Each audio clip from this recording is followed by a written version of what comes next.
সোমবার 30শে জুন 2025-এর সকালের সংবাদ নিয়ে আপনাদের মাঝে চলে আসলাম। আজকের বিষয় বাংলাদেশ প্রতিদিনের শিরোনাম। ভোট পিছিয়ে তারা জাতির সর্বনাশ করতে চাইছে। বিএনপির স্থায়ী কমিটির সদস্য মির্জা আব্বাস বলেছেন, প্রয়োজনে 300 আসনে প্রার্থী দেব। আগামী জাতীয় সংসদ নির্বাচনে প্রয়োজনে 300 আসনের রিক্সা প্রতীক নিয়ে প্রার্থী দেওয়ার ঘোষণা দিয়েছেন বাংলাদেশ খেলাফতে মজলিস। নতুন বাংলাদেশ দিবস বাতিল। নতুন বাংলাদেশ দিবস পালনের সিদ্ধান্ত বাতিল করা হয়েছে। অন্তর্বর্তী সরকার গঠনের দিন 8 আগস্টকে নতুন বাংলাদেশ দিবস হিসেবে পালনের ঘোষণা দেওয়া হয়েছিল। পুনর্গঠন হচ্ছে নির্বাচন কমিশন। IMF মিশন প্রধান, সংস্কার করতে না পারলে সংকটে পড়বে বাংলাদেশ। মির্জা ফখরুল ইসলাম বলেছেন, বিএনপির ভাবমূর্তি বিনষ্টের চেষ্টা করা হচ্ছে। মামলা বাণিজ্য বন্ধে পরিবর্তন ফৌজদারি কার্যবিধিতে। লুটের টাকায় নতুন ঠিকানায় কামাল। পুরো নাম মুস্তফা কামাল, সবাই তাকে ডাকে লোটাস কামাল বলে। কিন্তু এই লোটাস সৌন্দর্য ছড়ায় না, ছড়ায় দুর্নীতি।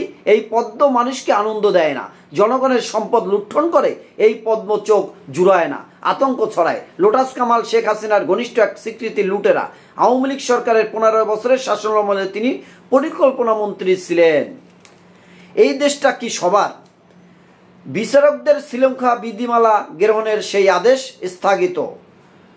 থমকে গেছে ঋণ সহায়তা কমিটির কার্যক্রম। 5 মাসে নিষ্পত্তি হয়নি একটি আবেদনও। কি ঘটেছিল মুরাদনগরে? বিমানবন্দরে উপদেষ্টার ব্যাগে গুলিসহ ম্যাগজিন। নাহিদ ইসলাম 3 আগস্ট জুলাই ঘোষণাপত্র দেবে এনসিপি। ছেড়ে যেতে পারেনি 3 জাহাজ, স্থবির ছিল চট্টগ্রাম বন্দর। 6 কর্মকর্তার বিরুদ্ধে দুর্নীতির অনুসন্ধান। রাষ্ট্র সংস্কার আলোচনায় নিয়ে হতাশ কমিশন। 300 বছরের সূর্যপুরী।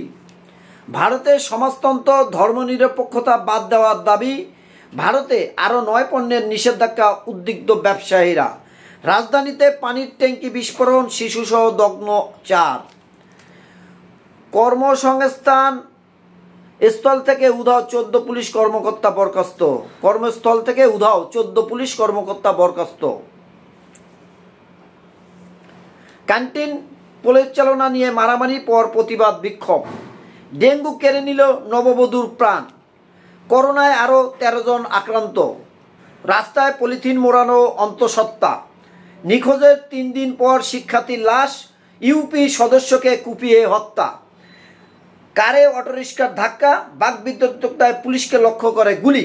পরীক্ষার্থীদের বিক্ষোভ, পুলিশের লাঠিচার্জ। সহপাঠীর মৃত্যু বিচারের দাবিতে শিক্ষার্থীদের সড়ক অবরোধ। মার্কিন ডিটেনশন সেন্টারের ভয়াবহ চিত্র ফাঁস। সাবেক সিইসি হাবিবুল আউয়াল কারাগারে। শৃঙ্খলা ফেরেনি গণপরিবহনে। প্রিয় দেশবাসী, আজকে ছিল জাতীয় পত্রিকার এগুলো শিরোনাম বা হেডলাইন। বিস্তারিত পরবর্তী খবরে পাবেন ইনশাল্লাহ।